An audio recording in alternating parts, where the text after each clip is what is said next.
So our economy, okay, this is not a democracy. This is plutocracy.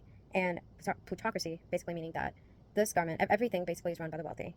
And they are going to protect their assets, they're going to protect their behind, and everything is a roadblock because money is not circulating past these corporations that are stealing their profits. And that's a big problem. So anytime the government bails you out, and if you see that, okay, you're getting like, a bailout of some sort, guess what? Who's paying the incidents? It's you.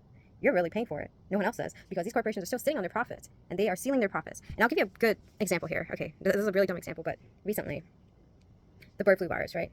Okay, so tell me if it's not price gouging. Like, the price of eggs skyrocketed.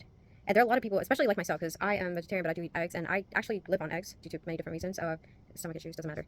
But the point is, I highly like it. That's a staple of my diet. And it's people like us that suffer from, paying $7 for 12 eggs in the recent months just because of this whole bird flu thing. And there are corporations like, I think, Cow Maine that profited. Apparently, their profits tripled since last year.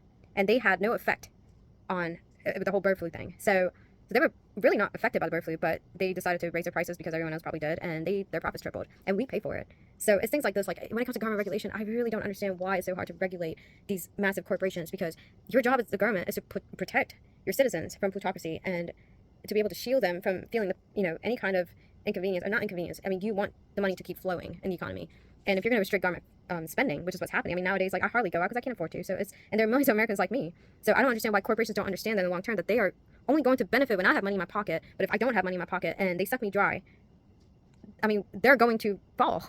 So basically, we have to support the middle class in order for money to keep flowing. That way they can make their money and stop selfishness. I mean, how much is enough for these people? Seriously. I don't know. But the thing is, I mean, I feel like the government could have many restrictions that I am not prepared to talk about right now, but I have been thinking about in the back of my head.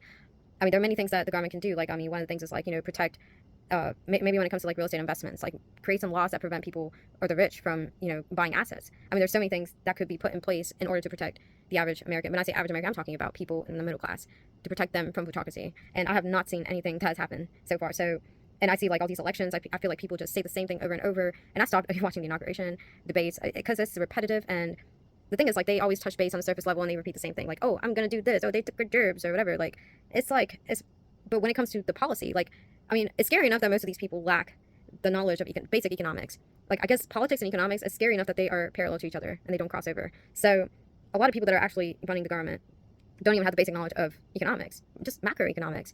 Like, okay, if I do this, what's going to happen? So when you watch these debates, it's like they stick to the one-liners that everybody else, like, gets, like, really wound up about, but not any politician is going to sit there and give you specifics as to, I'm going to specifically do this and this is what's going to happen and blah, blah, blah. That has never happened, which is why I stopped watching anything that has to do with politics. I checked out a long time ago because it's repetitive and I know better than that. So, but anyways, it's just another rant.